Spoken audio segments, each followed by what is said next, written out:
ఈరోజు అధికారిక పర్యటనకే తెలంగాణ హైకోర్టు న్యాయమూర్తి మరియు నిజామాబాద్ జిల్లా పరిపాలన జడ్జి అయినటువంటి శ్రీమతి శ్రీసుధా గారు నిజామాబాద్కు రావడం జరిగింది. ఈ సందర్భంగా న్యాయవాదుల సమస్యలు వినియోగించడం, ముఖ్యంగా నిజామాబాద్ జిల్లా కోర్టులో అనేక సమస్యలు ఎదుర్కొంటూ ఉన్నాయి.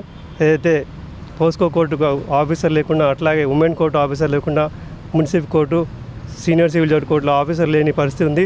వాటిని తక్షణమే భర్తీ చేయాలని చెప్పి విజ్ఞప్తి చేయడం, అట్లాగే ఏదైతే పార్కింగ్ సమస్య, అదనపు కోర్టుల నిర్మాణం కోసం పక్కనటువంటి డిఓ ఆఫీస్ ప్లేస్ని కూడా జిల్లా కోర్టు కేటాయించాలని చెప్పేసి ఆమెకు విజ్ఞప్తి చేయడం ఉంది. అదే రకంగా లిఫ్ట్ మరి ఇతర సమస్యలను పరిష్కరించాలని చెప్పేసి రాష్ట్ర హైకోర్టు న్యాయమూర్తి గారికి విన్నవించడం జరిగింది. వారు సానుకూలంగా స్పందించారు. సమస్యల పరిష్కారం కోసం కృషి చేస్తామని చెప్పడం జరిగింది.